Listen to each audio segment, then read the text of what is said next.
When you start to realize that having hard emotions is part of life and it's part of being a human and it's actually a catalyst for growth, it's a lot easier to have those emotions.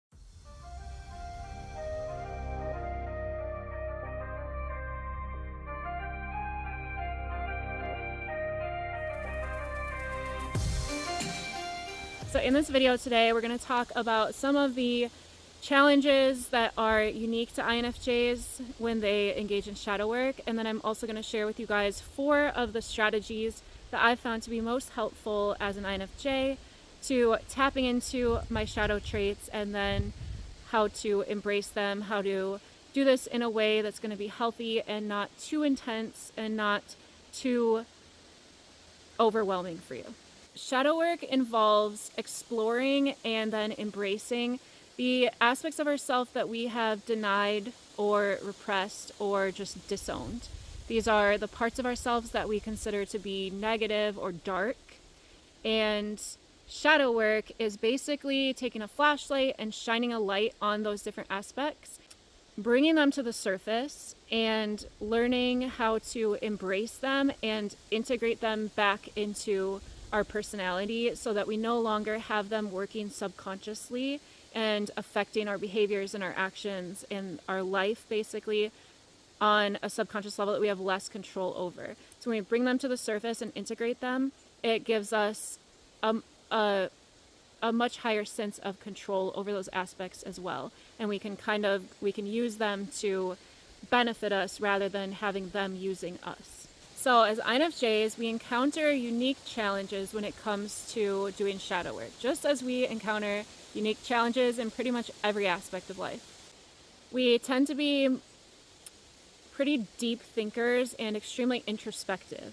And so this can make it difficult when we're working with shadows, because it can make it difficult to confront those darker aspects. They appear so much more intensely to us, and we are able to really explore them on a super deep level. But as the nature of life is, the harder that something is, the greater the reward. And it's the same here.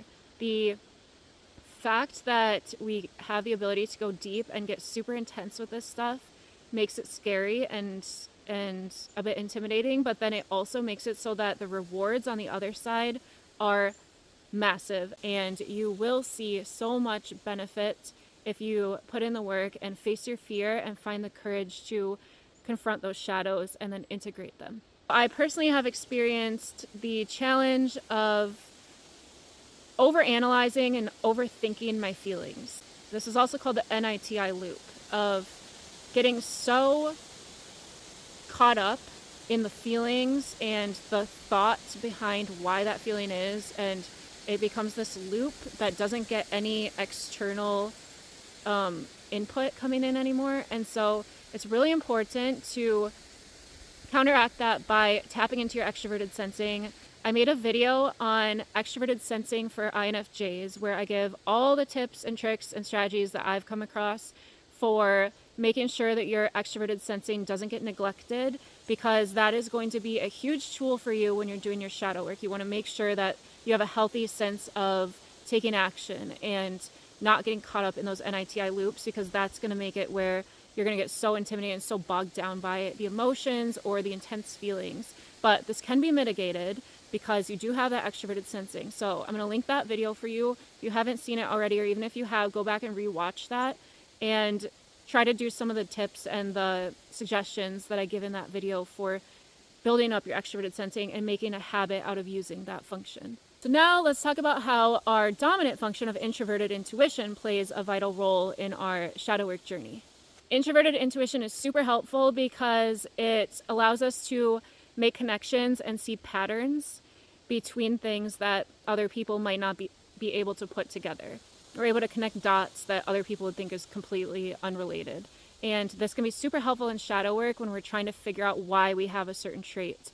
Where did it come from? And just building up all of that support around that shadow trait, and then being able to connect it to the other parts of ourselves and the other parts of our lives and putting it all together to make ourselves whole.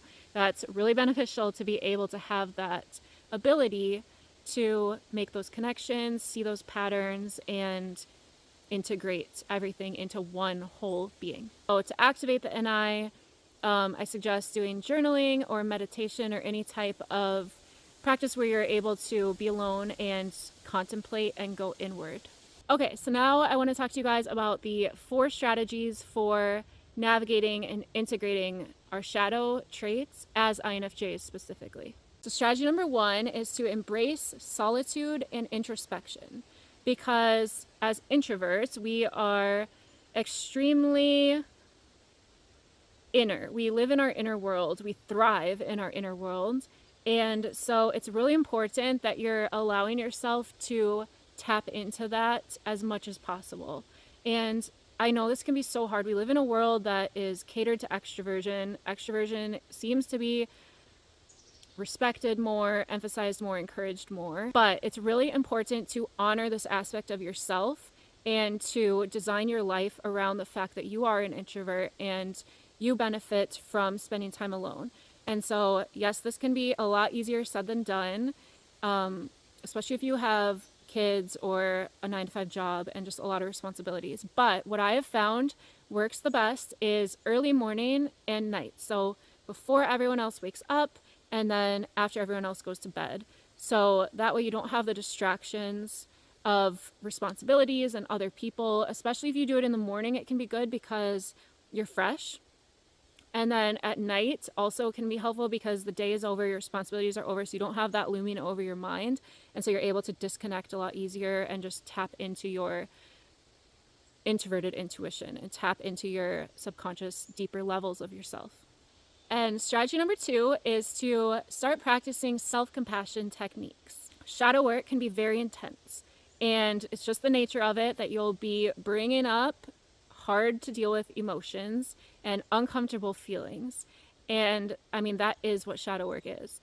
And so it's really important that you have a way, a strategy to comfort yourself in these moments. Self-compassion is the answer. There's a book called SelfCompassion by Kristen Neff, and in it she talks about the 4-step method. It's really quick. It doesn't take long. It's super quick, but it's a 4-step method of showing yourself compassion. I'm just going to briefly outline it for you guys, but I do suggest that you get that book and listen to the whole thing because it's really valuable. Anytime you have a hard feeling come up, you're feeling anything that's uncomfortable or a block or anything like that, you pause and you go inward, and then you tell yourself, this is a moment of suffering. And so by doing that, you're acknowledging that you are having an emotion. You're having something uncomfortable happening. You're acknowledging it. You're not repressing it. You're not pushing it away. You're not denying it. You're acknowledging it. So that's the first step. Second step is you say, suffering is a normal part of being human. Every person suffers at some point. And so by doing this, you are telling yourself that it's okay. And you're not broken. There's nothing wrong with you because you're having an emotion. Like, when you start to realize that having hard emotions is part of life and it's part of being a human and it's actually a catalyst for growth, then it's a lot easier to have those emotions. They don't get out of hand. They don't snowball into something bigger than what they are. And it also allows you then to learn and discover what it is that you need to discover from that emotion. The next thing you do is you tell yourself, may I show myself kindness and compassion in this moment. And by doing that, you are setting an intention to be kind and comfort yourself. This might feel super cringy to you at first, but it doesn't matter. You still do it. You still say it, because even though on the surface, like logically, you might be thinking this is so cringy, like this is so weird, this is so lame, and not really feeling it, you have deeper levels in your psyche that are going to acknowledge the fact that you took that time to tell yourself that you are, may I comfort myself and show myself kindness and compassion in this moment. And that is going to be really powerful, even if you logically don't think it is. It still is. This whole process is super quick. I took longer because I'm explaining it to you, but it's really quick. And what you want to try to do is get in the habit of, as soon as something uncomfortable happens, as soon as you have that emotion, your mind instantly is triggered into, this is a moment of suffering. That's where you go first. And so you can do this throughout your day, because there's going to be highs and lows in your day. They might not be extreme, but there's going to be little ones. So you can get in the practice of creating this habit in your mind. And one last point about self-compassion, that this is not just for shadow work. This is a skill that's going to help you in any type of self-development work that you're doing, any type of self-growth that you want to have. Self-compassion is going to be a huge tool, especially for INFJs who tend to be perfectionists and have a very, very loud and ridiculously harsh inner critic. And self-compassion is the antidote to that. So even if you don't want to go on the shadow work journey, you're just watching this video because you're curious about it, I still highly recommend that you get that book and that you start practicing self-compassion. Strategy number 3 is to seek support and guidance. Engaging in shadow work can be really intense, and so it's important to surround yourself with supportive people. And this can be in the form of friends or family, or therapists, or communities like this. But you'll want to have people that you feel comforted by, people that know you, know your strengths, know your weaknesses, know what you're going through, and you can even share with them that you're doing the shadow work journey and that you might be experiencing some darker, harder emotions, and that you would love if they would be there for you, maybe just lend a listening ear. It doesn't even need to be a lot, but it is important to find guidance, and I'm doing my best to make this channel a place of comfort where people can come and watch my videos and get tips, tricks, and inspiration, and see how you can do this work. It is possible, and I'm right here doing it with you guys. I'm going through this stuff. It's a constant journey. Self-development work is a cycle. It's not a linear line where you reach it. It's a cycle where you're constantly like triggered and then learning and growing, and then the next thing triggers you and you learn and grow. So I'm going through all this stuff as well, and I'm going to share all of the inspiration and encouragement that I can with you guys. So this will also be a safe space for you and a place of support. Strategy number 4 is to practice creative expression. So this is basically your way of tapping into your NI, because that's going to be a huge tool for you for your shadow work journey. And so there's so many different ways to do this. It's going to be personal to you, but what works best for me and that I recommend is free flow. I have 2 different ways I do that. One is I come out in these woods back here and I go walking on the trails and I just talk out loud. I just start talking. Usually it's just about whatever is on the top of my mind, but then it rolls into deeper topics. This gets my mind going, gets my subconscious going. It's a way to have those revelations and make connections and come up with solutions and discoveries. Sometimes I don't even know what's going on with me, and I just start talking, and then suddenly I'm like talking out loud and I'm realizing what's been going on with me, why all this stuff is happening, what's the meaning behind it, what are some solutions. Like all that stuff just comes up as I'm talking. And another way to do it is writing it out. So I really don't recommend that you write it out with pen and paper, because you want to be able to keep up with your thoughts as much as possible. And thoughts come pretty quickly, and writing is pretty slow. So if you're a good typist, this is a good method for you. What I'll do is I'll go get really comfortable in my bed and literally close my eyes with my laptop and just start typing. And so with shadow work, what you can do is you can give yourself a prompt, and that'll kind of guide your subconscious into that realm that you're wanting to go.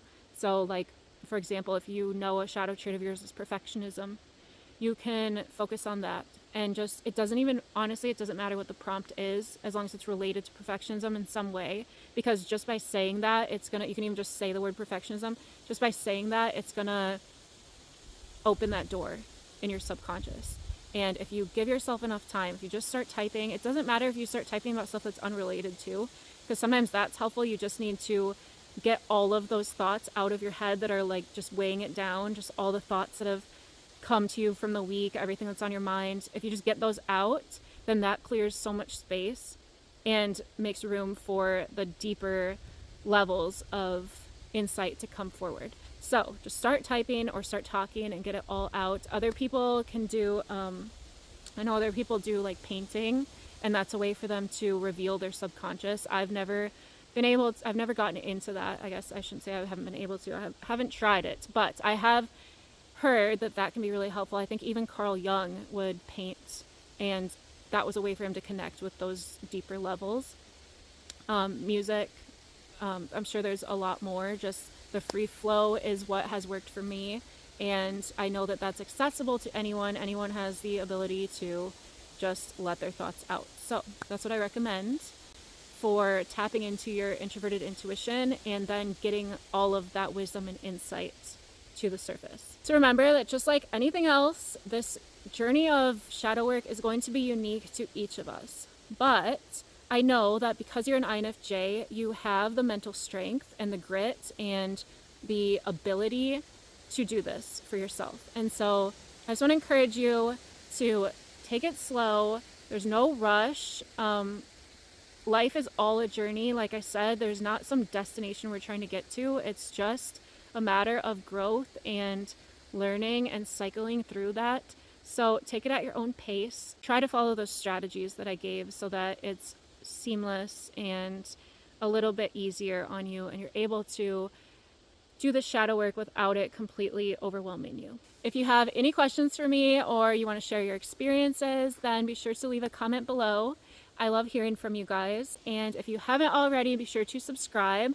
I post content every single week specific to INFJs and self-development, self-growth, self-love, and self-acceptance. So I hope to see you guys in the next video. Thanks for watching.